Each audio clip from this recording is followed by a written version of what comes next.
The thing that sets blogging apart from other forms of writing is the immediacy. Write it, press publish, and it's out there for the whole world to see. It's not like the 12 to 24 months that go into writing and editing the most basic of hardback books. It's not even the 6-month lead time for monthly magazines or the 24-hour delay of writing for newspaper. No, you just think it and you write it and you publish it. So blogging is very quick, and as long as the ideas for the posts keep coming, the immediacy is completely addictive. You may even find that you can blog several posts in quite a flurry when things seem to be giving you ideas left and right and your readers are commenting, so you become a group of online friends and you write quite a lot. That's a pretty amazing feeling, and if that's working for you, I would carry on as you are and just ignore everything else in this video.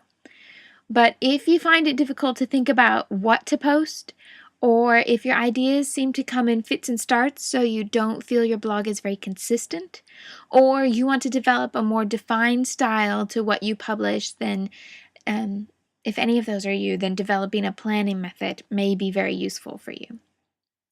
When I started blogging, I wrote very much on impulse. If I had something to share or a question to ask, I would just head to the computer and blog it. Sometimes I blog several times in one day. Other times I wouldn't update for a week or so. At that point in time, my blog circle was quite small, and I wasn't thinking about developing my blog in any way, I wasn't really even aware that people outside my circle of friends were reading. In fact, I wasn't really even aware that my mother was reading, but that's an entirely different discussion. Eventually, my blog moved past that point. I started to write more often than not on the same topics, and crafty things became a real focus of my posts. At first, all the crafty posts felt new, so I had plenty of things to discuss. Even simple things seemed really interesting, and I remember writing a whole post about deciding to store my ribbon in jars. And there was actually quite a lot of discussion about that. It had been done by hundreds of other crafters, but it was new to me and something I hadn't really discussed with my readers, so it was interesting, and we discussed all sorts of different ways you could store ribbon. But you can only discuss ribbons in jars so many times before it gets pretty old. So that's the part where planning started to come in handy. My creative process personally, not just in making things, but also in thinking of ideas, is really uneven. One day I'll have lots of ideas and more things can come into my mind than I can really process. But then a few days later, that's it. There's nothing. I don't have anything new that day. When the ideas are there, I feel like I could just write great blog posts forever, and then quite literally I just wake up one day and the first thing that hits my mind is I do not know what to blog today. And as much as I really love blogging, I do not want it to be the thing that wakes me up at 4 o'clock in the morning because I can't think of what to write. So I have to keep at least some sort of planning system, and I've adapted it over the years to find something that really works for me. My current favorite might not be the best option for you, so I'm going to share a few things that have worked for me over the years in this little evolution of how I plan. The first idea is really simple, and it's just a suggestion that would come from anybody. That's to keep a pen and a very small notebook with you all the time, so no matter when an idea comes to your mind, you can make a note of it before it leaves your thoughts. If you find you have ideas and then you struggle to remember them, this is really something you need. In fact, you might not even need a notebook. If you carry your phone with you all the time, you can just use that. Either use a notepad app if you have a smartphone to write yourself a note, or if you don't have all the bells and whistles, write yourself a text message and save it to draft, or call your own voicemail and leave yourself a message. Whatever is easiest for you, so that you don't let those ideas escape your mind because you had to jump back and focus on something else in real life.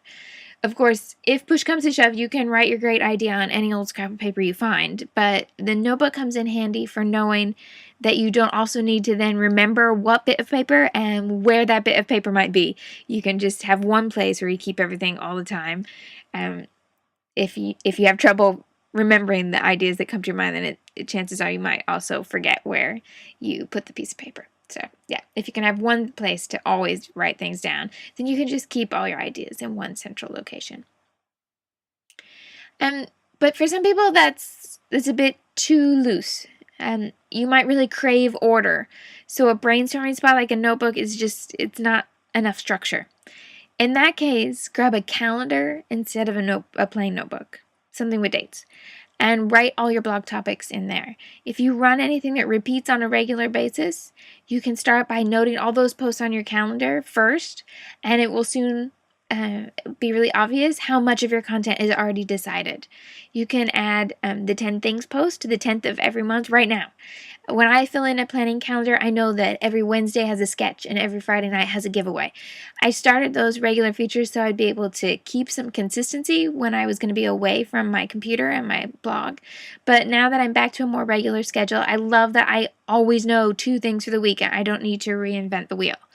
I always know I have a post that goes live on the 30th of the month because that's when the new edition of 4x6 Photo Love goes live. And now I have something special on the 10th every month too. So when I look at the calendar, I can start every month with about 10 things already known. 10 posts, that's pretty good for already knowing what I'll have. I don't need to reinvent the wheel every single day. It makes the rest a bit less intimidating. So if you like to look at things a week or a month at a time, planning by calendar could be something that's really going to work well for you. What I've come to now is a mix of the two. I keep a page-a-day calendar, and I color code that with different colored pens for blog posts, class deadlines, other places I need to be, other projects. Everything has its own color, so I can see it really easily. But I found that if I just started the month with my blog calendar set in stone, I didn't have any flexibility. I didn't like crossing things out because I like to keep my calendar legible, and I feel a little bit upset if I have to go back and cross something out when I've put it in. And but there's no point to the instant publishing of blogging if I have to wait a month to get my own idea onto my own calendar. So I needed more flexibility. So what happens is I don't actually write the post straight into the calendar. I add the posts that I know will happen. I add the Wednesday sketches, the Friday night giveaways, the projects on the 10th and the 30th. I go ahead and I write them straight on the page. But the rest of the days I leave blank at first. And instead of carrying a notebook to write down my ideas for blog posts, I move to carrying a pack of Post-it notes. So when I have an idea for a post, I write it down on a Post-it, and then I stick the Post-it on a date in the calendar, a date that seems like it would be good for that blog idea. The beauty of the Post-it notes means that I can reschedule by just moving them and sticking them on another date. So there's no crossing out. There's no forgetting because I crossed it out 2 months ago and I haven't written it anywhere else. I just physically remove the Post-it note, put it on another day. When I get to that day, if I decide I want to write about something else, I'll move the Post-it note again. So I can just move them into the future. I won't forget it entirely. And next week, that Post-it is there on a new date to remind me of that idea. This is a perfect balance for me. If I have a day where I'm wondering what on earth to write, I have a stack of Post-it notes with potential ideas right there in front of me, so I don't wake up at 4 o'clock in the morning thinking, what am I going to blog today? But they're even there on the calendar to remind me that I can move things around, and it's not overwhelming that way. I can just move things to another day, and no one is going to know, and my notebook won't get messy. But also, if I have something that comes up really, really important and I want to say it right now, I can type it up and publish it, and there's nothing sitting there on my calendar saying, no, today you were supposed to write about this, because I can just move it to another day. I also know bloggers who work best with their writing quite literally on the wall instead of in a notebook. So they hang their Post-its on the wall in front of their computer and list potential blog posts on clipboards or pin things on a bulletin board near their desk. I have a friend who loves to write up a little bit more than just a title, but she finds she often gets interrupted by something and can't write the full post. So instead of composing her posts straight into her blog, she writes them in a text editor and just saves the partial post as a document so that she can come back and write a few more paragraphs whenever she has a few minutes. But instead of saving those documents to a folder where it's quite likely you might just, things get pushed down in the folder with new documents and you might forget about something that you started. She made a desktop image that has a box that says blog topics. And then she saves those text files, the documents, on her desktop instead of in a folder. So the first thing she sees when she turns on her computer are all the partial posts that she's written. And then when she sits down, she can just pick one from the box and finish it, post it on our blog, and then move that off the desktop into our archives. I think it's a really useful system, especially if you're motivated by the desktop and keeping things tidy. I love that it also makes it really easy for her to see how many posts she has in the works. She knows if she's running low, and then she can just sit down and have a session of brainstorming different topics. But she knows how many she has ready there, and so she doesn't need to panic. At the beginning of all this, though, I suggested that you don't even listen if you're loving the spontaneity of blogging, and I really do mean that. Don't invent something that you don't need. If you're happy with your blogging schedule and your blogging topics, don't worry about adding any sort of time investment into planning blog posts. Do what works for you and what makes you enjoy blogging. You'll know when planning is something that's worthwhile for you because it'll be something that starts to be on your mind.